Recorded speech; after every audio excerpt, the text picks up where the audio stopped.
Before this video starts, I just want to start off by saying the only inspirational video I will ever trust is the Family Guy Nike ad. Don't do one push-up, do 100. Don't run 1 mile, run a marathon. Don't have one family, have a second family all the way across the country. Don't just have a second family, have a third family in Santa Fe with an alternative lifestyle. Don't spend any time with the first 2 families. Make a commitment to family number 3 and double down by announcing it at his war hero father's retirement party. I've always had a particular disdain for cheesy motivational speakers, mainly Gary Vee. And I made about 5+ videos on Gary Vee. I think I've pounded him to the grave enough. It's time to move on. And moving on we are to David Goggins.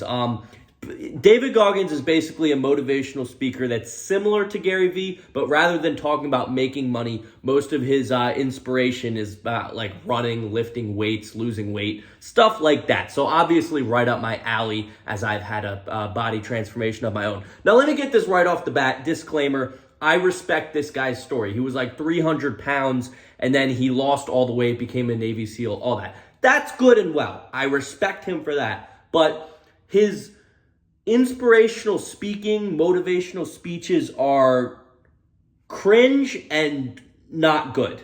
And I feel I want all of you to be successful and happy because I feel that anyone who subscribes to Orange Peanut is worthy of happiness in life. So I can't let this guy go around giving people bad advice because he has a lot of following in the whole like Sigma male grind set community. And I just personally don't think he's a good representative of that. I am. So today I'm going to be going through, I think I got like 5 or 6 of his motivational videos. And I'm just going to be going through and explaining why they're just not good. Here we go. As you all know, it's a hot motherfucker. Nice heat wave. Mother Nature's a pissed off motherfucker, but guess what? So am I. So who gives a fuck? Your organs give a fuck. You know, you don't want to die of heat stroke just to get that extra run in. Today I was running, and this guy passes me in the car. And it's about 100 degrees out here. 100 degrees? Bro, most people are going to pass out in these conditions. It's not worth it. Just go on a treadmill. And the guy comes back around, looks at me. He pulls his car by me and says, "Why the fuck are you out here?" Valid. I said, "Because you're not. Sometimes your motivation needs to be because no one else wants to fucking do it. We need doctors." I feel like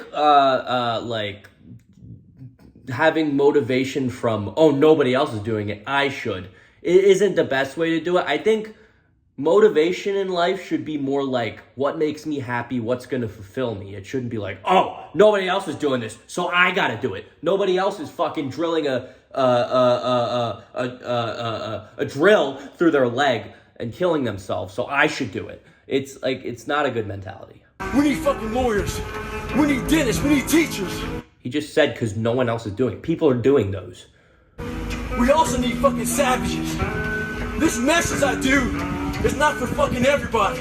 Clearly. So I don't want to see that soft bullshit about, do you have sunscreen on? This message is dangerous. Bro, you're promoting skin cancer. It's too hot. I'm not asking you to fucking be like me. Do you? Stay hard. Hang on. Stay hard? Sorry, Dave. I can't do that one for you right now.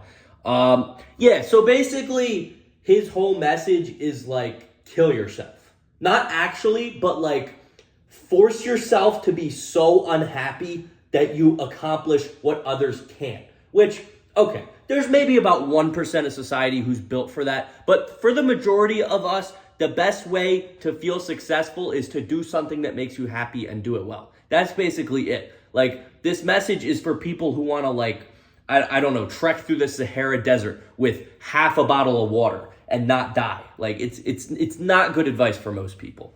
But I don't know. Let's keep going. This morning, my girl gets up and she uses the toothpaste. Okay. Throws it out. Wait, you know, I just realized, who is the cameraman that's keeping up with him? You're getting beat by your cameraman. Maybe we need to listen to the cameraman's mindset instead of his. I go in the bathroom and use the toothpaste. Ask him where it's at, shut his trash can. I go in there and get it. Flatten it out. Start rolling it up real tight. Show her. You got another week of fucking toothpaste in this motherfucker. I don't waste shit. The bread, I use the heels. Nah. I'm gonna have to disagree with you, Dave, on this one. Fuck the heels of the bread. Fuck the bread crust. I will buy new bread. It's like a 0.05 cent waste. With the peanut butter, I cut that motherfucker and get all that shit out. Someone asked me one time, what's your biggest fear? My biggest fear was fucking dying that 300-pound man. Never knowing I could be who I am today. A lot of us are wasteful, but we're wasteful of who we are in life. It's important to train that motherfucker. Pull that toothpaste out. Okay, see, I agree with this part where you should like make the best of your life, but he takes it to such an extreme of like, here's my advice. You need to drain everything from your body. Deplete every resource you possibly have to be the best version of yourself.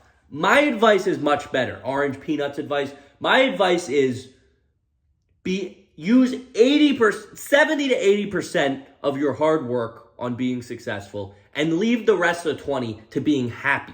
That's a good balance. You don't need to kill yourself every second of every day to become successful. You just don't.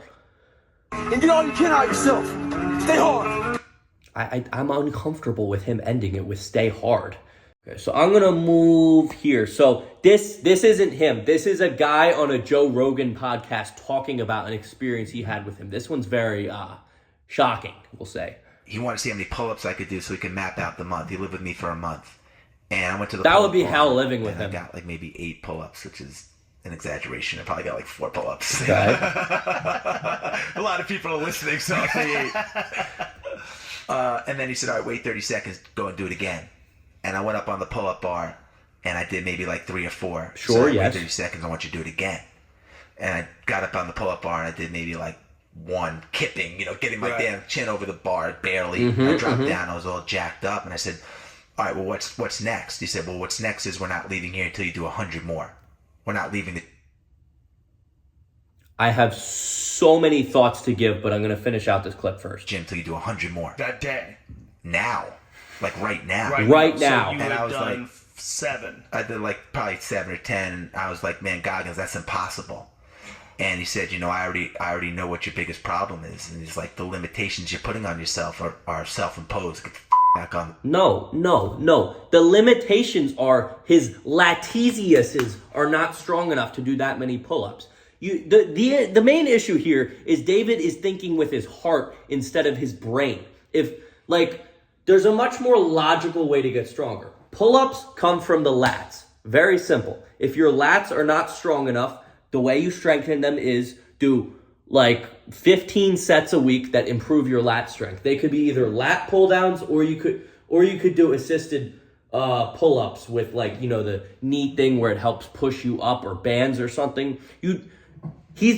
If you can only do 7 in the first 3 sets, you're not going to be able to get 100. And even if you do stay in the gym all day to get those 100 out, your body is going to be so sore for the next week. You're not going to be able to do anything. This is, as a lifter, this is the stupidest advice you can give to a beginner. Not only because it's unrealistic, but because even if this person does accomplish this, they're going to hate working out because of that bad experience they have. You need to work people into the lifestyle of lifting and getting stronger. Okay, David Goggins, yeah, you did it that way where you just flipped the switch and went absolutely psycho mode. That's great, but people are not built like that. You start off slow, work on your form, and then improve, gradually get stronger. And then, yeah, you can go for 100 a day. But that's fucking stupid to tell a beginner that they should do 100 pull-ups on their first day.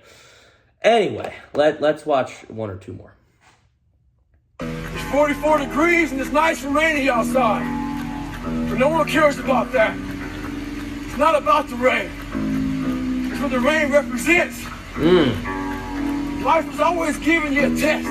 I feel like this is an English teacher situation where they're trying to read the book where it's like, Ah, yes, the walls were yellow, which represented the piss that the character sprung out 4 times a day. Like, you're looking way too deep into it. That's just the vibe I'm getting right now. Trying to give you a way out. Trying to give you an excuse not to show up. This is my excuse today. But guess what? You gotta have the mentality to show up every fucking day of your life. No, you don't. No matter what life throws at you. Work hard 5 days a week, have a shit ton of fun 2 days a week. That's the best way to live life, in my opinion. It's our responsibility to show up to the Coliseum of life, prepared for fucking battle. I don't care what you're going through, what life's thrown at you. It's your responsibility to find your new 100%. Take it upon yourself to do that. The 100% mentality is a bad mentality. I'm just saying it straight up. Because, yeah, this guy's built for this. Maybe 1 out of every 200 people you find are built for that. But most people, they need a balance of hard work and fun. And the ability to find that balance that works for you is what's going to make you successful. It's not going to be killing yourself every day for the sake of hard work, because most people just aren't built like that. All right, one more. This isn't advice. This is just him being funny. I wanted to end on a funny note. 7, 8, 9. They never show how much he's benching. There you go. Nobody works like David in this house. 13, come on. 14, come on. 15, come on. Get it. 17. You don't know me, son. Get it. 18. You don't know me, son. Get it. 19. Yeah, we do know you. You constantly post videos of you doing shit like this. Yeah. 20, you got some more in you. 21. Yeah, get it again. Come on, we want to see it. Good. 22. Who's gonna carry the boats and the logs? That's you, buddy. Come on, 23. What? Come on, 24. One more. Who's gonna carry the boats and the logs? What does that even mean? David. One more. Carry the boats. You're gonna do it. Imagine you're going in for a nice day at the gym and you just see someone screaming, "Who's gonna carry the boats?" It's so corny. Like, there's much better ways to give advice than being this corny. The way I look at it is this. In life, for me, the people who are most inspirational aren't the ones who sit in front of a camera saying motivational messages. It's the people who are actually doing shit. Like, what inspires me to make YouTube videos are seeing good YouTube videos, like YouTubers I like. What inspires me to go to the gym is seeing pictures of big dudes and saying, I want to get bigger. Like, it's just, you're not going to accomplish much. Yeah, the best thing that's going to happen is people are going to watch this and they're going to be like, yeah, and then continue scrolling. Like, I don't know. Me personally, this kind of advice just has never done it for me, and it's kind of corny. But I don't know. Maybe I'm wrong. And if I am, I'd like you guys to inform me in the comments, because, I don't know, people disagree with me sometimes, and that's fine. But anyway, that's going to do it for this video. Let me know your thoughts on David Goggins in the comment section below. And with that being said, I'll see you next one. Thank you for watching. Goodbye. Orange Peanut wants you to subscribe because he needs more money.